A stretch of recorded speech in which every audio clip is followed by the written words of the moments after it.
Your Day with the Coach. I'm your host, Sean Butner, certified high performance coach. And actually, today is Ask a Coach a Question. I am completely lost in my thoughts today. On today's Ask a Coach a Question, we're going to be talking about how to keep your spirits up in the face of hardship and how to close all the open loops you have in your life. Now, before we get started, do the social media thing, share, like, comment below this video. Hey Dave, see ya, man. Give you a shout out if you ask a question, or do an emoji. I see the heart flying on Instagram at a bunch of times. It makes me happy. Thank you. Okay, social media, got it. First question asked this week is, how can we keep our spirits up after continually being turned down interview after interview? And this has been a question I've been getting quite a bit in the last couple of months. I think as COVID has impacted people pretty significantly. So there's three things that I really wanted to talk about, right? The first thing is you kind of basic nuts and bolts, but something to keep in mind is to know what your main output is and trust in it, right? So if you're interviewing, the fact that you're getting interviews and you keep getting interviews, that's a good output. Don't worry about the rejection, because thinking if you keep getting interviews, eventually you'll get the job, right? So that's a key output, of the job search is getting interviews. So at this point, it's just a numbers game. So knowing that you're probably going to get more rejections than you do like thumbs up acceptances, and that's going to be part of the process, and just honoring that will help you manage a little bit of that struggle. The second thing, and something that I've been thinking about for quite a bit and been talking about on Instagram and Facebook and YouTube, because of this question comes up a lot, is like, if you find yourself struggling with overwhelm, with disappointment, with not having your heart in it, or feeling discouraged, it really, if we were to open up your day-to-day life, what are you doing to bring joy into your life every day, right? Because you might not be able to control if somebody else will hire you or not. The best thing you do is you do that key output, show up, and go on the interviews, get out there. But you can control things that fill your cup up every day, right? So whether that's reading a book, whether that's playing music, whether that's hanging out with some of your favorite people on Zoom, or if you have a social bubble in today's world, in person, going outside, things that just help you find peace and help you find joy every day, and whatever that is for you, and making that part of your daily process, right? For me, like, the first cup of coffee is really joyous for me. I was talking about that, I think, on Wednesday, maybe a little bit too much, but I do love coffee. But for me, I like to journal, get my thoughts out. I like to do videos like this for you guys. Like, this is something that leads into the third part. But playing music is, usually I'm on my guitar every day now, just writing songs or playing like Black Rebel Motorcycle Club songs, as my T-shirt says. You can see the poster, yeah, right there. It's backwards, yeah. So that's what that poster is. So what are you doing for joy every day? And is it part of your daily process?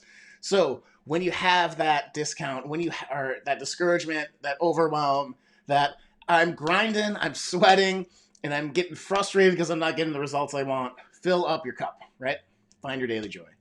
The third thing to do is to make the process of doing what you're doing every day fun.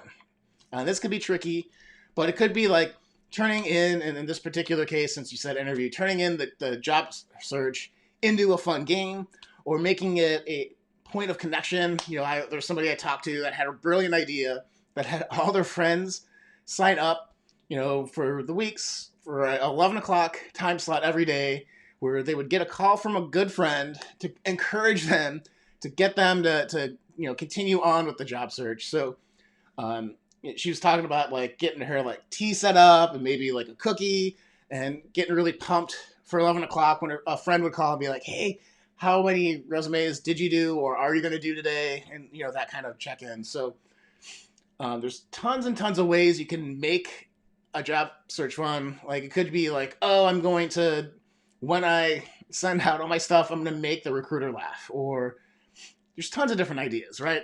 You don't need me to tell you what that is. You'll find the way for you. But I mean, what would make it more fun? What would make you feel more excited to go out and do it every day?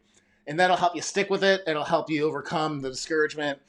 And it'll help brighten your life along the way too. So I hope that serves you on that question. The second question for today on Ask a Coach a Question is, help. I have too many open projects and I wish I'd finish a few more of them.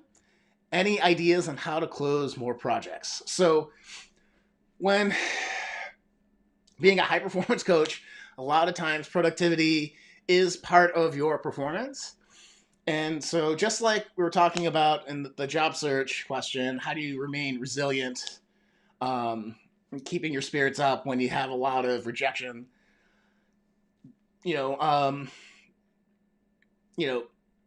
Closing projects is focusing on the key outputs. So what do you have?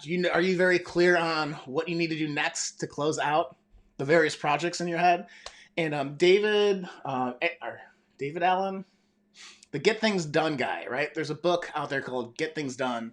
I think it's David. I'm completely probably goofed that up, but Get Things Done, GTD, has an exercise in his organization system where you take a blank piece of paper and you write down all the open loops in your brain onto that page, right? And several pages if that's your case. And really you just want to get all that stuff out and on a piece of paper where then you can start to like put it on Post-it notes and organize it into groups of tasks. Or you're like, oh, I have all these open projects. I'm going to, listen to this, right? Here are the one or two things that I'm going to focus on to close completely, right? So you pick a project or two on that list. You say, okay, what else do I have to do before this is completely done and I can, feel the happiness of finishing a project? And so you go through that list and you pick one or two max, but ideally pick one to focus on, close it out, do the next one until you're done with projects, right? Don't take new projects. And I'm guessing if you're at, from the question and what I know about the person who asked that question, you are super creative. There's tons of new things that you could always be doing, and you don't want to miss out on something cool or a new opportunity. And so many times with people that are creative, that you get into that situation where you have all these open loops and you don't realize how much of a mental load that is on your system. So, you could be really, really spread thin, or you could really focus in and get things done. That's what I would suggest, is just pick a couple of projects, focus on it, figure out what you got to do next, get clear on that, get pumped about it, get excited for, envision yourself completing the project and feeling like, wow, it's going to feel so good when that's done. And my kids, my partner, my friends, my family, my coworkers are going to be really happy that it's done too. So thinking about that benefit extension of who else will benefit when said project is done. If it's just you, you're going to be less likely to complete it, versus having someone that's relying on you to get that finished, if that makes any sort of sense. So that's today's Ask a Coach a Question. As always, you can comment, direct message me, or go to SeanButner.com/ask if you have a question something you're struggling with on personal development, you want to become more efficient at something, more of a high performer. I can help you with that. Ask those questions at SeanButner.com/ask, or direct message me or comment below again, just to kind of do that whole spiel. And I'll help you next Friday, okay? Same time, same place. Hope you loved this video. I love doing this for you guys. This is fun for me. It makes me make sure that I have clothes on by 10 o'clock in the morning. So I appreciate that. I appreciate you, and we'll see you guys soon. Take care.